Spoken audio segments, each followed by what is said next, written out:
ఈ గ్రూపులో ప్రార్థనను కానీ వాక్యాన్ని ఆలకిస్తున్న ప్రతి బిడ్డ కూడా నేను కూడా ఎందుకు ప్రార్థన చేయకూడదు, నాకు కూడా దేవుడు వరమిచ్చాడు కదా అనే ఒక గొప్ప సంకల్పంతో మీరు ప్రతిరోజు ఇంట్లో మీ వ్యక్తిగతంగా చేసుకునే ప్రార్థననే గ్రూప్లో చేయండి.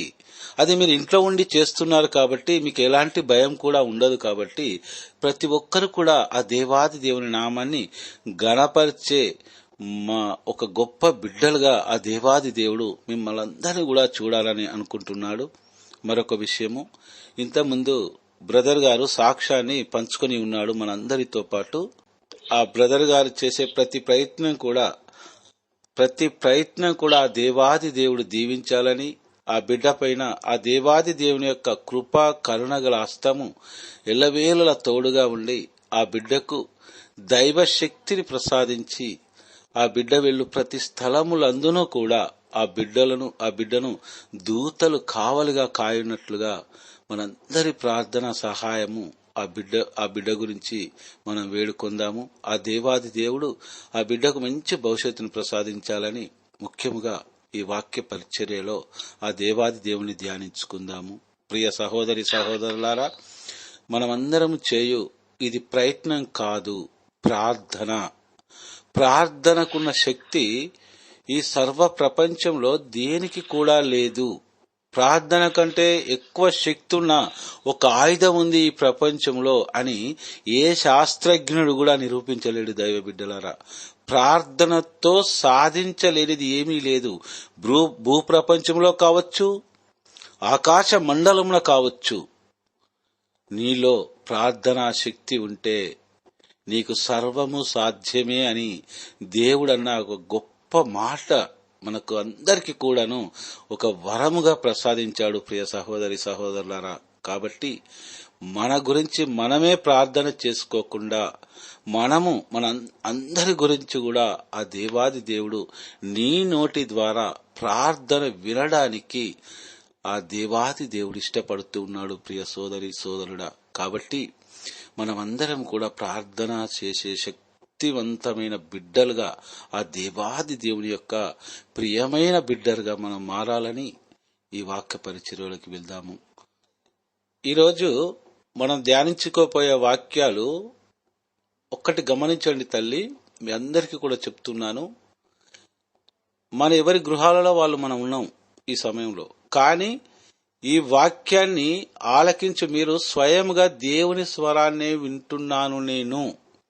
ఈరోజు దేవుడు నన్ను ఏం మార్చుకోమంటున్నాడు నాలో ఉన్నది అనేది ఆ స్వరాన్ని మీరు ఎప్పుడైతే వినగలుగుతారో మీరు మీలో ఉన్నది మార్చుకోగలుగుతారు. ఆలకించండి అమ్మా. హెజ్కేల్ గ్రంథము 20:12. హెజ్కేల్ గ్రంథము 20:12 నేను చదువుతాను చూడండి. వారిని పవిత్రపరచు వాడను నేనే అని వారు తెలుసుకొనున్నట్లు నాకును వారికిని మధ్య విశ్రాంతి దినమును సూచనగా నేను నియమించి తిని. చూడండమ్మా, వారిని పవిత్రపరచు వాడను నేనే అని వారు తెలుసుకొనున్నట్లు నాకును వారికిని మధ్య విశ్రాంతి దినమును సూచకనగా నేను నియమించి తిని అని ప్రభు పలుకుచూ ఉన్నాడు. అసలు ఈ విశ్రాంతి దినం అంటే ఏంటి? విశ్రాంతి దినము అని దేని అంటారు? విశ్రాంతి దినం అనే పదము ఇక్కడ దేవుడు మనకు ఎందుకు తెలియపరుస్తూ ఉన్నాడు అనేది మనం ముందుగా విశ్రాంతి దినం గురించి తెలుసుకోగలగాలి. మనం 6 రోజులు కష్టించి 7వ రోజు దేవాలయానికి వెళ్ళాలి అనేది మనకు తెలుసు, అంతే కదమ్మా. ఇక్కడ మనకు చాలా మందికి మనకు తెలిసినది బైబిల్ గ్రంథంలో ఉన్నట్టు మనం చదివినది అంతా మీరు చెప్పేది కూడా వాస్తవమే. ఆది కాండంలో మనం చూసినట్లయితే 6 రోజులు సృష్టించిన తరువాత 7వ రోజు దేవాది దేవుడు విశ్రాంతి తీసుకున్నట్లుగా మనము ఆది కాండం 1వ అధ్యాయంలో మనం చూస్తూ ఉన్నాము. మీరు బైబిల్లో ఉన్నది వాస్తవంగా మీరు తెలియపరిచి ఉన్నారు. కానీ యెజ్కేల్ ప్రవక్త ద్వారా అలనాటి ఇజ్రాయెల్ ప్రజలకు కావచ్చు, లేదా నేడు ఈ వాక్యాన్ని ఆలకిస్తున్న మనకును కూడా కావచ్చు, ఏమని అంటున్నాడంటే వారిని పవిత్రపరచు వాడను నేనే అని వారు తెలుసుకొనున్నట్లు. బాగా ఆలకించండి అమ్మ వాక్యాన్ని. వారిని అంటే ఎవరిని? మనందరినీ కూడా పవిత్రపరచు వాడను నేనే అని వారు తెలుసుకున్నట్లు, అంటే మనం అందరం కూడా తెలుసుకున్నట్లు, వేరే దేవుడు లేడు నేను తప్ప, మిమ్ములను పవిత్రపరచు వాడను నేనే, నేనే దయామయుడను, నేనే ప్రేమామయుడను, నేనే దేవుడను, నా హస్తముతో నిన్ను రూపొందించిన వాడను నేనే అని ఆ దేవాది దేవుడి వాక్యాల్లో మనకు తెలియపరుస్తూ ఉన్నాడు. పవిత్రపరచు వాడను నేనే అని వారు తెలుసుకొనున్నట్లు ఈ విశ్రాంతి దినాన్ని ఎందుకు మన మధ్యలో నియమిస్తున్నాడు ప్రభు అంటే, మనం ఎప్పుడైతే దేవాలయానికి వెళ్లే ప్రతిసారి కూడాను విశ్రాంతి దినమున మనం ఏం గుర్తు తెచ్చుకోవాలంట? సృష్టికర్త సర్వేశ్వరుడు, ఏకైక దేవుడు యెహోవా దేవుడే నా దేవుడు అని మనము ప్రతి వారము కూడా ఆలయానికి వెళ్ళినప్పుడు ఈ విశ్రాంతి దినం పాటించాలంట. విశ్రాంతి దినం మనం ఎందుకు పాటించాలంటే, ఈ సృష్టిని చేసినందుకు, సృష్టిలో సర్వాన్ని సృష్టించినందుకు, ఈ సృష్టి అంతటికీ కూడా తన హస్తములతో మట్టి ముద్దను చేసి మనిషిగా తన రూపంలో రూపొందించి మన నాసికా రంధ్రాలలో తన ప్రాణవాయువును ఊది మనల్ని ఈ సృష్టికి అధిపతిని చేశాడు మానవుణ్ణి. కాబట్టి ప్రతి విశ్రాంతి దినము కూడా ఆ దేవాది దేవుడైన యెహోవా దేవుని శ్లాఘించాలంట, మనము గణపరచాలంట, ప్రార్థించాలంట, వేడుకొనాలంట. అదే తెలియపరుస్తున్నాడు. పవిత్రపరచువాడను నేనే అని, మిమ్ములను సర్వ విషయములందును కూడా పవిత్రపరచువాడను నేనే, నేను సర్వాధికారి అయినా సర్వేశ్వరునైనా ఏకైక ఉన్నవాడను అనువాడను దేవుడను నేనే, యెహోవానైన నేనే అని ఈ విశ్రాంతి దినాన్ని మనకు ప్రసాదించాడు ఆ దేవాది దేవుడు. ఎందుకంటే ఆయన యొక్క ఘనతను, ప్రభావమును, ఆయన యొక్క మహాబలాన్ని, ఆయన కరుణను అన్నిటిని కూడా మనం ధ్యానించటం కొరకు విశ్రాంతి దినాన్ని మనకు తెలియపరిచి ఉన్నాడు. నా ప్రజలకు మధ్య నాకు మధ్య నేను విశ్రాంతి దినమును సూచనగా అంటే ఒక గుర్తు, సృష్టి అంతం వరకు కూడా గుర్తు అలానే ఉంటుంది. ఆ గుర్తును నేను ప్రతి విశ్రాంతి దినము రోజు కూడా వారికి నేను గుర్తు చేస్తూ ఉన్నాను. కాబట్టి వారికి ఒక సూచనగా నేను విశ్రాంతి దినాన్ని నియమించి ఉన్నాను అని ప్రభు విశ్రాంతి దినాన్ని గురించి మనకు వివరిస్తూ ఉన్నాడు. ప్రియ సహోదరి సహోదరులారా, పేతురు గారు రాసిన మొదటి లేఖ 2వ అధ్యాయము 2వ వచనము. పేతురు గారు రాసిన మొదటి లేఖ 2వ అధ్యాయము 2వ వచనము. నేనే చదువుతాను, చూడండి అమ్మా, లేట్ అవుద్ది. నూతనముగా జన్మించిన శిష్యుల వలె కల్మషము లేని వాక్కు అను పాల కొరకై దాహముతో ఉండు, దానిని త్రాగుట వలన మీరు పెరిగి పెద్దవారై రక్షింపబడుదురు. ఈ వాక్యాన్ని చాలా జాగ్రత్తగా వినండి. ఇది చాలా లోతైన వాక్యము. ఆ దేవుని యొక్క మహాకృప వలన మీకు తెలియజేసే ప్రయత్నం నేను చేస్తాను. తల్లి, ఒకసారి ఆలకించండి. నూతనముగా జన్మించిన శిష్యుల వలె కల్మషము లేని వాక్కు అను పాల కొరకై దాహముతో ఉండు, దానిని త్రాగుట వలన మీరు పెరిగి పెద్దవారై రక్షింపబడుదురు.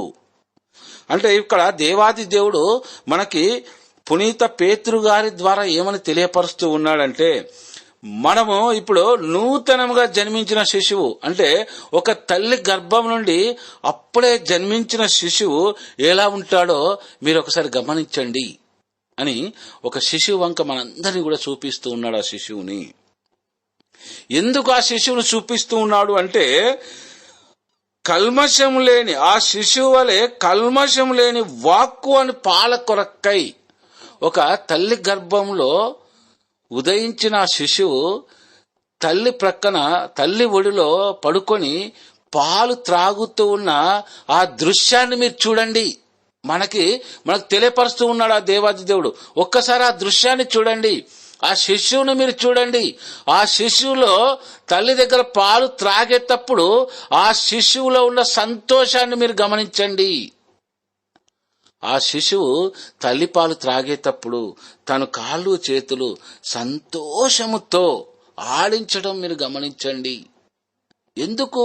ఒక తల్లి పాలతో వాక్యాన్ని, తన వాక్కును పోలుస్తూ ఉన్నాడు ఆ దేవాది దేవుడు. అంటే మనము సువార్త గ్రంథంలో వింటూ ఉంటాం, తల్లి మరచినా నేను నిన్ను మరవను అని.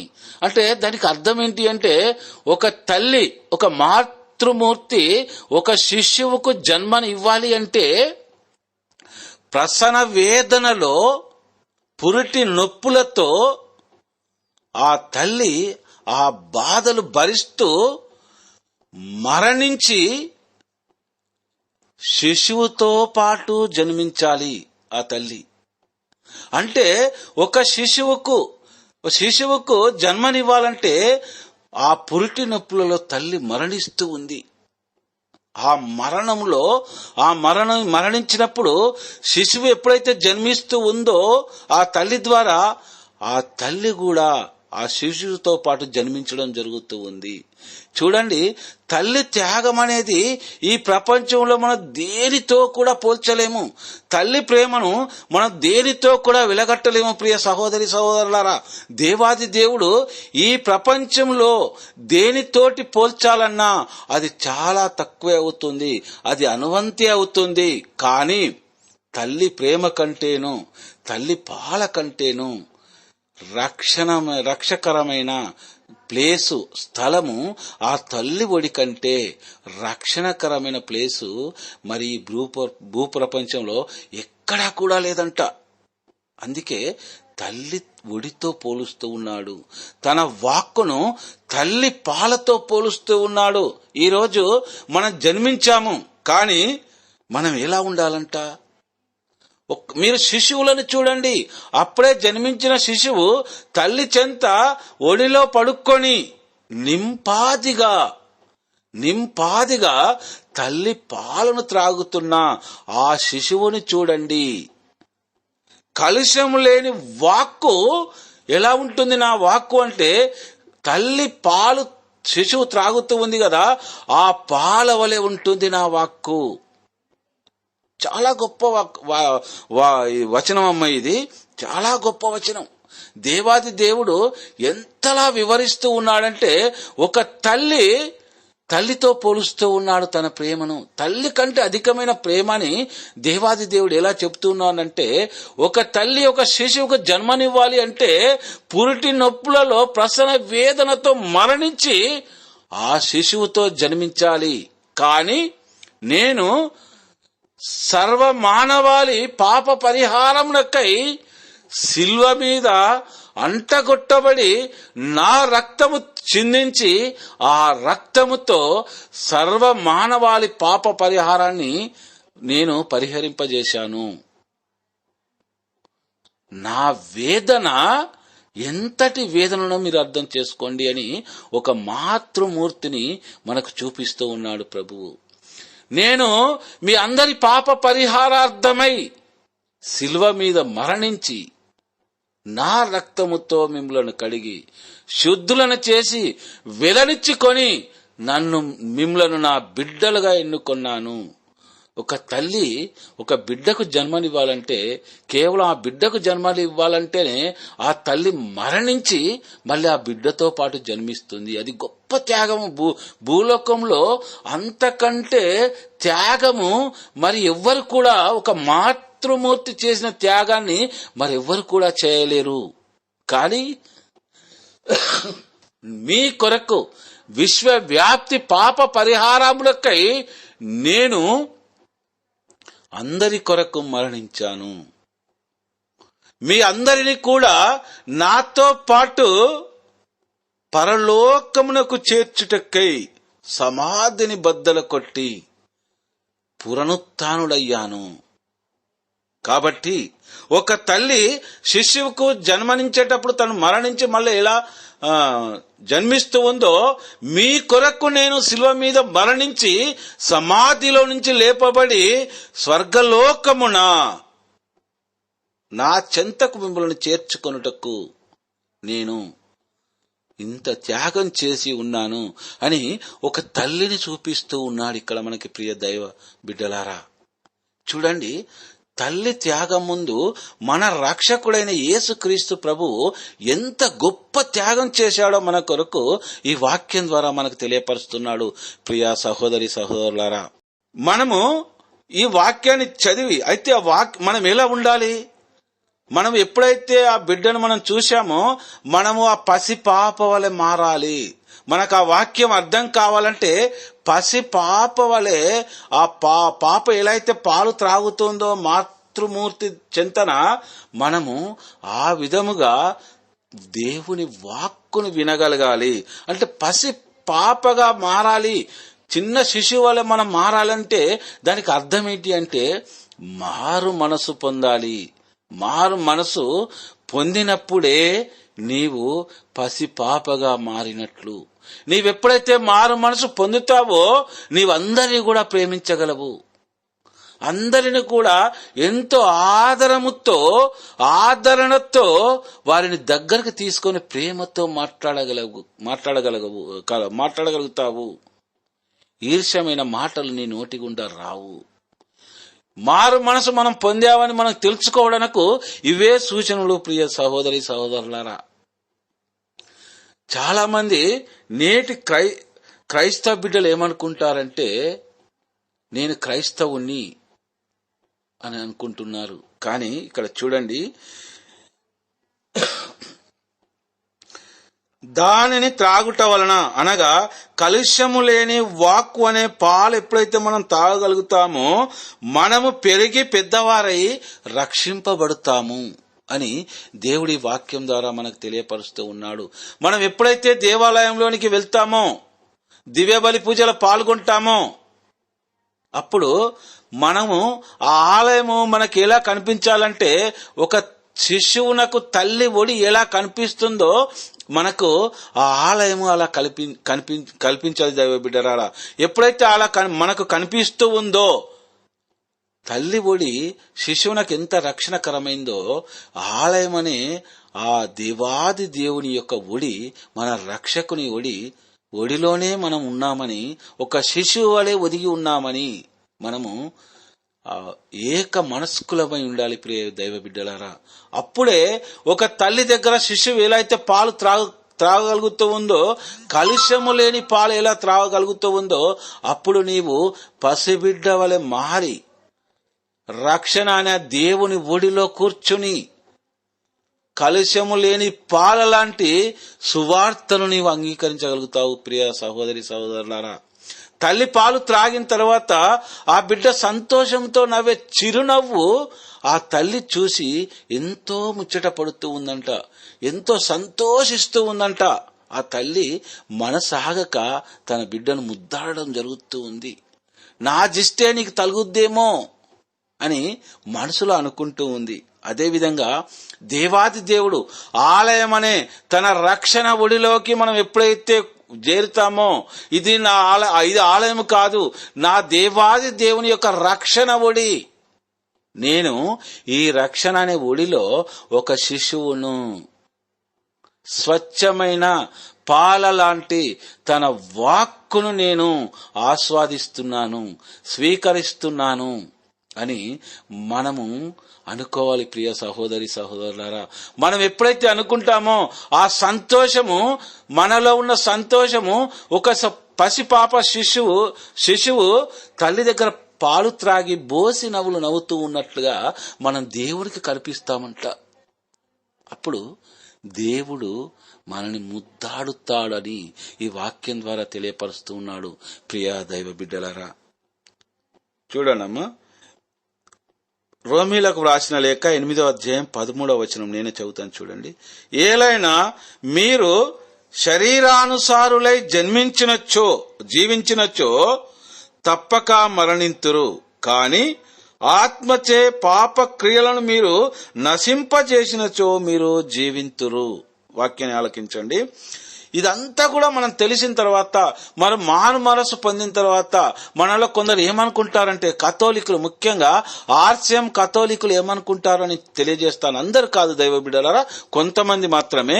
నేను పుట్టు క్రైస్తవుణ్ణి, మా తాత క్రైస్తవుడు, మా ముత్తాత క్రైస్తవుడు, మా నాన్న క్రైస్తవుడు, మా అమ్మ కూడా క్రైస్తవురాలే, నేను క్రైస్తవునే, నేను జ్ఞానస్నానం తీశాను, భద్రమైన అభ్యంగాన్ని పొందాను, దివ్య సప్రసాదాన్ని స్వీకరిస్తున్నాను, పాప సంకీర్తనాన్ని చేస్తూ ఉన్నాను, ఇక నాలో లోపమేంటి? నా తప్పులకు గాను నేను పాప సంకీర్తనం ఇప్పటికి ఎన్నో మార్లు చేసి ఉన్నాను, నేను క్రైస్తవుని అని గొప్పలు చెప్పుకునే పుట్టు క్రైస్తవులు ఆర్సీఎంలో చాలా మంది ఉన్నారు. దేవుడు వారి గురించి ఏమని హెచ్చరిస్తూ ఉన్నాడు అంటే, మీరు క్రైస్తవులుగా జీవింపగలరేమో కానీ, క్రైస్తవులుగా చలామణి అవగలరేమో కానీ, ఎప్పుడైతే ఒక శిష్యు వల్ల మీరు మారు మనసు పొంది ఒక శిష్యు వల్ల మీరు రూపొందుతారో, స్వచ్ఛమైన పాల లాంటి నా వాక్కును మీరు ఆలకించి నా చిత్త ప్రకారం మీరు ఎప్పుడైతే జీవించగలుగుతారో అప్పుడే మీరు నా బిడ్డలు అని క్రీస్తు ప్రభు మనల్ని హెచ్చరిస్తూ ఉన్నాడు. ప్రియ సహోదరి సహోదరులారా, మనం చాలా గొప్పగా చెప్పుకుంటాము మేము పుట్టు క్రైస్తవులోనని. పుట్టు క్రైస్తవుడు అనే వాడు ఉండొచ్చు గాని దేవుని దృష్టిలో తన బిడ్డ కారేనాడు దైవ బిడ్డలారా. ఇది చాలా బాగా గుర్తుంచుకోవాలి ఈ వాక్యాన్ని మనము. ఎందుకంటే ప్రభు అంటున్నాడు, ఏలైనా మీరు శరీరానుసారులై జీవించినచ్చో, మీరు ఇవన్నీ చేస్తూ ఉన్నారు, జ్ఞానస్నానం తీసుకున్నారు, దివ్య సప్రసాదం లోకుంటూ ఉన్నారు, భద్రమైన అభ్యంగాన్ని పొందారు, పాప సంకీర్తనాన్ని చేస్తూ ఉన్నారు, కానీ మీరేం చేస్తున్నారు? తర్వాత శరీరానుసార జీవిస్తూ ఉన్నారు, ఈ లోక వాంఛలకు మీరు బానిసలవుతూ ఉన్నారు, సైతానుకు మీరు సహచరులుగా మారుతూ ఉన్నారు. కానీ నా విశ్రాంతి దినం రాగానే మీరు దేవాలయంలోకి వచ్చి నేను పుట్టు క్రైస్తవుని అని మీరు చెప్పుకొనిచున్నారు. మీ ప్రార్థన నేను ఆలకించను, నేను అన్ని చేస్తూ ఉన్నాను, తిరుసభ కట్టలు అన్ని పాటిస్తూ ఉన్నాను, శ్రీసభ ఏదైతే చేయాలని ఆజ్ఞాయించిందో ఆజ్ఞలన్నీ నేను తూచ తప్పకుండా పాటిస్తున్నాను. పాటించినంత మాత్రాన దేవుని దృష్టిలో నీవు క్రైస్తవుడుగానే ఉండిపోతావేమో, ఈ లోకం దృష్టిలో నీవు క్రైస్తవుడుగానే ఉండిపోతావేమో, కానీ దేవుని దృష్టిలో తన బిడ్డగా మారాలి. నీవు బిడ్డగా మారాలంటే నీవు మారు మనస్సు పొంది కలుషము లేని పాలు లాంటి వాక్కు కొరకై నీ హృదయము తప్పించిపోవాలి. ప్రియ సహోదరి సహోదరులారా, ఒకసారి చూడండమ్మా ఈ వాక్యాన్ని. మనం అన్ని బాగానే చేస్తాము, అన్ని పండుగలు బాగానే చేస్తాము, అన్నిట్లలో పాల్గొంటాము, అన్ని కార్యక్రమాలు చేస్తాము. దేవుడు అవన్నీ కూడా నీ నుంచి నా నుండి చూడాలనుకోవడం లేదు. యావత్ ప్రపంచంలో ఎన్నో లక్షల కోట్ల ప్రజలున్నారు, కానీ ఈరోజు నిన్ను నన్ను తన బిడ్డగా ఎన్నుకొన్నాడంటే ఆ దేవాది దేవునికి మన ఎడల ఎంత గొప్ప ప్రణాళిక ఉందో ఒక్కసారి ఆలకించండి దైవ బిడ్డలారా. ఈరోజు తన బిడ్డగా ఇంత మందలో, ఇది ఒక మందగా మనం ఊహించుకున్నట్టయితే ఈ ప్రపంచంలో ఉన్న జనాలందరినీ కూడా ఇంత మందలో నిన్ను ఏరుకున్నాడు. అక్కడ ఈ బిడ్డ నాకు కావాలి, ఈ బిడ్డ నాకు కావాలని. ఈరోజు క్రీస్తు నామాన్ని నువ్వు స్మరించగలుగుతున్నావు అంటే ఆయన నీకు చేసిన మహా గొప్ప అద్భుతం అది. ఆ అద్భుతము, ఆ వరము మరెవ్వరికి కూడా లేదు ఇన్ని లక్షల కోట్ల జనాలలో.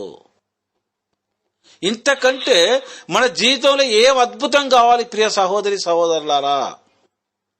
వేరుపరిచారు, వేరు చేశాడు. చర్చి అంటే ఏంటో తెలుసా? వేరు చేయడము, వేరు పరచబడిన వారు, దైవము ఎన్నుకొన్నవారు అని చర్చి అనే మాటకు మరొక అర్థం ఉంది దైవ బిడ్డలారా. ఈరోజు మనం చర్చికి వెళ్తున్నామంటే మనం క్రైస్తవులుగా వెళ్ళడం కాదు, దేవుడు ఎన్నుకొనబడిన వారు వీరు, దేవుని బిడ్డలు. అందుకే వీరు ఆలయానికి వెళ్తూ ఉన్నారు.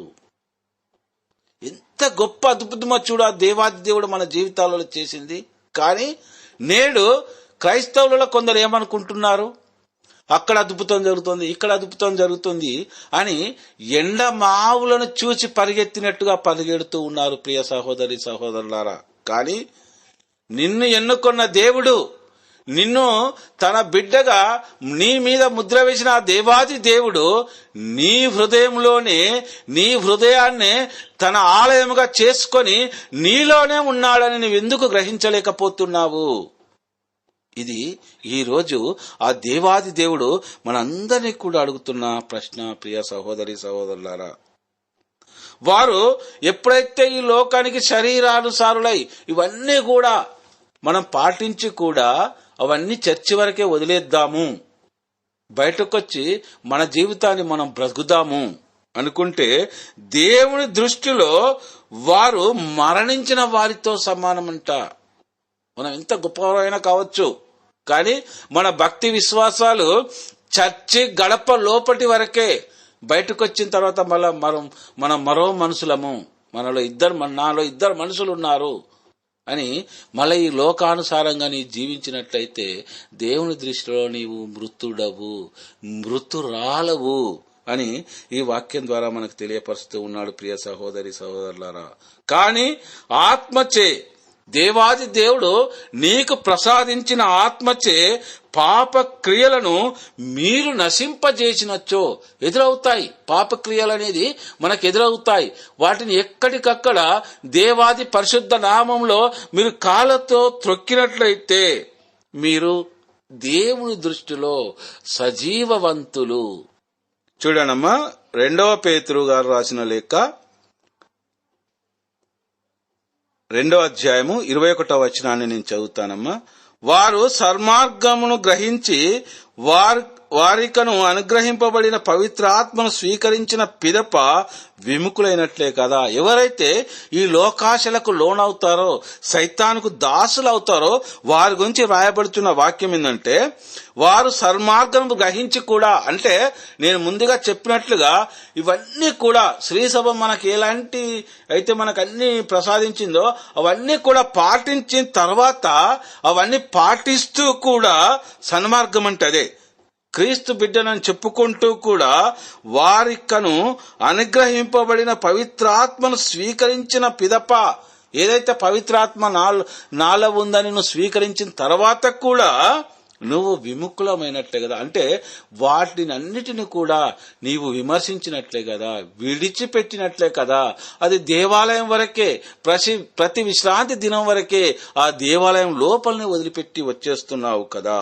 అలాంటి వారి గురించి ప్రభు ఏం మాట్లాడుతూ ఉన్నాడంటే, దానికంటే కూడా అంటే అలా చేయడం కంటే కూడా వారు సన్మార్గమును ఎరగకయే ఉన్నచో వారి పరిస్థితి కొంత బాగుండేది. అంటే వారు క్రీస్తు బిడ్డలుగా జీవించకున్నా కూడా వారి పరిస్థితి అన్యులుగా ఉన్నా ఇంకా కొంత బాగుండేది అంతిమ దశలో వారిది. ఇప్పుడు వాళ్ళు 2 పాపాలు చేస్తూ ఉన్నారు. యేసు ప్రభు నా సొంత రక్షకుడని అంగీకరిస్తున్నారు, మరియు పవిత్రాత్మను హింసిస్తూ ఉన్నారు. ఎలా? బయటకొచ్చి ఈ లోక ప్రాపంచికమైన అన్నిటికీ అలవాటు పడి వాటి వెంట పరిగెడుతూ ఏదో నామమాత్రానికి మొక్కుబడిగా విశ్రాంతి దినం రోజున దేవాలయానికి వెళ్తే సరిపోతుందిలే అనుకునే వారి గురించి ఈ వాక్యాన్ని దేవుడు రాయిస్తూ ఉన్నాడు. ప్రియ సహోదరి సహోదరులారా, కాబట్టి దేవుడు ఏమంటున్నాడంటే, అసలు వారు అన్యులుగానే ఉంటే బాగుండేది కదా, వారు 2 విధాల తప్పు చేస్తూ ఉన్నారు అని దానికంటే వారు సన్మార్గమును ఎరగకయే ఉన్నచో వారి పరిస్థితి కొంత బాగుండేది. సన్మార్గం అంటే దేవుని మార్గాన్ని వాళ్ళు తెలుసుకోకపోతేనే బాగుండేదేమో. ఎంతగా హెచ్చరిస్తున్నాడో చూడండి ఆ దేవాది దేవుడు ఈ వాక్యం ద్వారా మనకి. అలాంటి వారి గురించి దేవాది దేవుడు ఒక కఠినమైన పదాన్ని వాడుతూ ఉన్నాడు. అలాంటి వారి గురించి ప్రియ సహోదరి సహోదరులారా, క్రైస్తవ విశ్వాసుల గురించి కాదు. ఇది జ్ఞాపకం ఉంచుకోండి. ఈ వాక్యాన్ని బాగా 22వ వచనం చదువుతాను. వారు ఎలాంటి వారంటే, దేవుడు వారిని ఎలాంటి వారితో పోలుస్తున్నాడంటే, తాను కక్కిన కూటికి కుక్క ఆశించును, స్నానం చేయించినంత మాత్రమున పంది బురదగుంటలో పొర్లాటక మానునా. చూడండి ఎంత కఠినమైన పదం అంటే, జంతువులన్నిటిలో గమనించినట్లయితే ఒక కుక్క మాత్రమే వామిటింగ్ చేసుకొని కక్కిన తర్వాత దాన్ని మళ్ళా తింటూ ఉంది. అది చాలా రోత. ఎప్పుడైతే నువ్వు క్రీస్తు బిడ్డవు అని జ్ఞానస్నానం తీసుకున్నావో, నేను యేసుక్రీస్తు నా సొంత రక్షకుడని విశ్వసించావో, నేను ఈ లోకాశలకు దేనికి లొంగను అని ఆ దేవాది దేవుని దగ్గర నువ్వు ప్రమాణం చేసి ఉన్నావో, తర్వాత వాటన్నిటిని కూడా విస్మరించి నువ్వు ఎప్పుడైతే అవన్నీ నువ్వు ప్రమాణం చేసి ఉంటావో, నీ లోపల ఉన్న పాపపు జీవితాన్ని అక్కడ కక్కేస్తూ ఉన్నావు. నూతన వ్యక్తిగా క్రీస్తులో జన్మిస్తూ ఉన్నావు. జన్మించిన తర్వాత, నూతన వ్యక్తిగా క్రీస్తులో జన్మించిన తర్వాత కూడా నీవు దేనైతే ఆ పాపాన్ని కక్కివేశావో నువ్వు ఒక కుక్క మాదిరిగా, దాన్నే మళ్ళీ నీవు తినుటకు ఆశిస్తూ ఉన్నావు. చాలా కఠినమైన పదం దైవ బిడ్డలారా ఇది. అలాంటి వారి గురించే దేవుడికి రాయిస్తూ ఉన్నాడు. తాను కక్కిన కూటికి కుక్క ఆశించినట్లు నీవు నీ పాపాన్ని కడుక్కున్నావు, కక్కేశావు. నీ హృదయంలో ఏమీ లేదు. ఇప్పుడు నీ హృదయంలో ఉన్నది నీ రక్షకుడు, నా రక్షకుడు అయిన యేసుక్రీస్తే ఉన్నాడు. కానీ నువ్వేం చేస్తూ ఉన్నావు? సైతాను శోధనలకు లోబడి ఈ లోకాశలకు నీవు బానిసైతూ ఉన్నావు. సాతానుకు నీవు పాదదాసుని అవుతూ ఉన్నావు. నువ్వు రెండు విధాలుగా ఉన్నావు. వేడిగానైనా చల్లగానైనా లేవు, నిలువెచ్చగా ఉన్నావు. కాబట్టి ఒక కుక్క ఏ విధంగా అయితే కక్కి మళ్ళీ దాన్ని తినగలుగుతూ ఉందో, నీ పాపాన్ని నువ్వు కక్కి నా సన్నిధిలోకి వచ్చి నువ్వు కక్కిన దాన్నే మళ్ళీ తినడానికి నువ్వు వెళ్తూ ఉన్నావు. చూడండి, చాలా కఠినమైన పదం ఇది. ఈ వాక్యాన్ని ఎవరైతే విని మారు మనసు పొందుతారో వారి జీవితాంతము కూడా పాపం వైపు చూడరు. ప్రియా సహోదరి సహోదరులారా, రోమీలకు వ్రాసిన లేఖ 8వ అధ్యాయము 27వ వచనంలో ఈ విధంగా వ్రాయబడి ఉంది. హృదయాంతరంగములను పరిశీలించు దేవుడు ఆత్మ భావము ఎరుగును, ఏలైనా దేవుని సంకల్పానుసారముగా దైవ ప్రజల కొరకై దేవుని ఆత్మ ప్రార్థించును. ఇది బాగా వినండి, నేను కొంత వివరించే ప్రయత్నం చేస్తాను. హృదయాంతరంగములను పరిశీలించు దేవుడు, మన హృదయాంతరంగాలను పరిశీలించే దేవుడు, మన ప్రార్థనను ఆలకించే దేవుడు, మన విన్నపములను ఆలకించి మనకు స్వస్థతలు ప్రసాదించే ఆ దేవాది దేవుడు ఈరోజు ఈ రాత్రికాల సమయంలో మనమందరం కూడా మన గృహాలలో ఉన్నాము. మనమందరం కూడా ఒక్కొక్క ప్రాంతాలలో ఉన్నాము. మనమందరం కూడా ఎక్కడున్నామో మనకు తెలియదు. కాకపోతే నా స్వరం అనేది అందరికీ వినబడుతూ ఉంది. మీరందరూ ఆలకించగలుగుతూ ఉన్నారు. నేనేమనుకుంటున్నాను అంటే, మీరందరూ కూడా వాక్యాన్ని ఎంతో శ్రద్ధతో, భక్తితో, విశ్వాసంతో ఆలకిస్తున్నారని నేను అనుకుంటున్నాను. ఒక మానవ మాత్రుడిగా నేను అంతవరకే అనుకోగలను. కానీ ఆ దేవాది దేవుడు ఏమంటున్నాడంటే, హృదయాంతరంగములను పరిశీలించు దేవుడు ఆత్మభావం ఎరుగును అనగా మన లోన ఉన్న ఆత్మని తెలిసిన దేవుడు ఈరోజు సహోదరి జ్యోత్స్న బలవంతంగానో, లేకపోతే ప్రతిరోజు నేను గ్రూపులో జాయిన్ అవుతున్నాను, జాయిన్ కాకపోతే ఆవిడ ఏమైనా ఫోన్ చేస్తుందేమో అని అనుకొని మనం గ్రూపులో జాయిన్ అవి మూట్లో పెట్టుకొని మన మొబైల్ని మన పనులు మనం చేసుకుంటున్నామేమో. ఎవరికి కనబడం, ఒకరికొకరికి మనం గ్రూప్లో ఎంతమంది జాయిన్ అయినారు అనేది చూస్తాము. అంతమంది కూడా వాక్యాన్ని ఆలకిస్తున్నారని మనం అనుకుంటూ ఉంటాము. కానీ నాకు నేనుగా, నీకు నీవుగా, ఎవరికి వారుగా మూట్లో పెట్టింది ఎవరైనా చూస్తున్నారా? నా ఇంటికి వచ్చి నా పని నేను చేసుకుంటాను, నేను గ్రూప్లో జాయిన్ అయినట్టే కదా లెక్క. ఒకవేళ గ్రూప్లో జాయిన్ కాకపోతే ఆ సహోదరి ఫోన్ చేస్తూ ఉందేమో, జాయిన్ అయ్యి మూట్లో పెట్టేసుకుంటే సరిపోద్ది కదా అని నీవు అనుకుంటున్నావేమో. ప్రియ బిడ్డ, రేపు నీవు ప్రార్థించినప్పుడు కూడా ఆ దేవాది దేవుడు మూట్లో పెట్టుకుంటాడు. అది నీకు తెలియదు. నా ప్రార్థన ఆలకించడం లేదు దేవుడు, నేను సంవత్సరాల కొద్ది ప్రార్థన చేస్తూ ఉన్నాను, ఎందుకో నా మీద దేవుని కనికరం కలగడం లేదు అని మనం అనుకునే సందర్భాలు చాలా ఉండవచ్చు. ఎప్పుడైతే ఈ రోజు దేవుడు చూస్తూ ఉన్నాడో, నీవు వాక్యాన్ని ఆలకిస్తున్నావా, ప్రార్థనను ఆలకిస్తున్నావా, నీవు నిండు విశ్వాసముతో దేవుని స్వరాన్ని నీవు వినగలుగుతున్నావా అనేది ఈ గ్రూపులో ఉన్న వాళ్ళు ఎవ్వరు కూడా నన్ను చూడకపోవచ్చు. కానీ మన హృదయాంతరంగంలో పరిశీలించు ఆ దేవుడు, మన ఆత్మలో ఏముందో చూచే ఆ దేవుడు నీవు కనబడుతూ ఉన్నావు. తేట తెల్లముగా నేను కనబడుతూ ఉన్నామా దేవాది దేవునికి.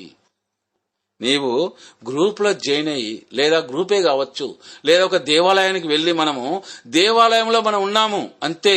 కానీ మనము వాక్యాన్ని వినలేకపోవచ్చు. దివ్య బలి పూజలో నిన్ను మనసుతో పాల్గొనలేకపోవచ్చు. మన ఆలోచన అచంచలంగా తిరుగుతూ ఉండొచ్చు బయట, కానీ అందరి దృష్టిలో మనం దేవాలయంలో ఉన్నాము. అదే విధముగా ప్రార్థనా కూటాలలో కూడా కావచ్చు. ప్రియ సహోదరి సహోదరులారా, ఇది నా మాట కాదు, దేవుడు ఈరోజు నీతోటే స్వయంగా మాట్లాడుతున్నాడని నీవు అనుకో. ఒకరోజు దేవాది దేవుని సన్నిధిలో నువ్వు మోకరిల్లి ప్రార్థన చేసే సమయాన ఆ దేవుడు నీ ప్రార్థన ఆలకింపకపోవచ్చు. అలాంటప్పుడు గ్రూపులో కావచ్చు, చర్చిలో కావచ్చు, లేదా మహా కూటాలకి వెళ్ళకపోవడమే నయము కదా. దేవుడు అదే మాట్లాడుతూ ఉన్నాడు. నువ్వు వేడిగానైనా ఉండు, చల్లగానైనా ఉండు, నులివెచ్చగా ఉండవాకు, నా నోటితో నిన్ను ఉమ్మి వేస్తాను. ఇవి చాలా కఠినమైన పదాలు. ప్రియ సహోదరి సహోదరులారా, ఒక్కసారి ఆలకించండి. మీరు ఈరోజు నా జీవితం ఎలా ఉంది, ఒక క్రైస్తవునిగా, ఆ దేవాది దేవుని బిడ్డగా నేను ఎలా జీవిస్తూ ఉన్నాను. ప్రతి ఒక్కరికి కష్టాలు వస్తాయి. ఆ దేవాది దేవుడే చెప్పిండు, ప్రతి ఒక్కరికి కష్టాలు వస్తాయి. అమ్మా, నా కొరకు కాదు, మీ కొరకు, మీ బిడ్డల కొరకు ఏడువుడి అని అలనాడు ఇజ్రాయేలు ప్రజలుకి చెప్పినట్లుగా ఈరోజు మనందరికి కూడా తెలియజేస్తూ ఉన్నాడు. కష్టాలు ఎల్లప్పుడూ మీతోనే ఉంటాయి. నన్ను విస్మరించవాకండి. కష్టాలు మీతోనే ఉంటాయి, కానీ నేను మీలోనే ఉంటాను. నన్ను విశ్వసిస్తే మీరు పడే ప్రతి కష్టాన్ని నేను అనుభవిస్తాను అని దేవాది దేవుడు మనం వాగ్దానం చేస్తూ ఉన్నాడు. ఆ దేవాది దేవుడు నాకిచ్చిన జ్ఞానాన్ని బట్టి, ఈ సమయాన్ని బట్టి, ఆ దేవాది దేవుడు నా ద్వారా వెలువరిచిన ప్రతి మాటను కూడా ఆలకించిన మీరందరూ కూడా మీ హృదయాంతరంగాలోనికి చేర్చుకున్నారని నిన్ను మనసుతో విశ్వసిస్తూ ఈ వాక్యాన్ని ముగిస్తున్నాను. ఆమెన్.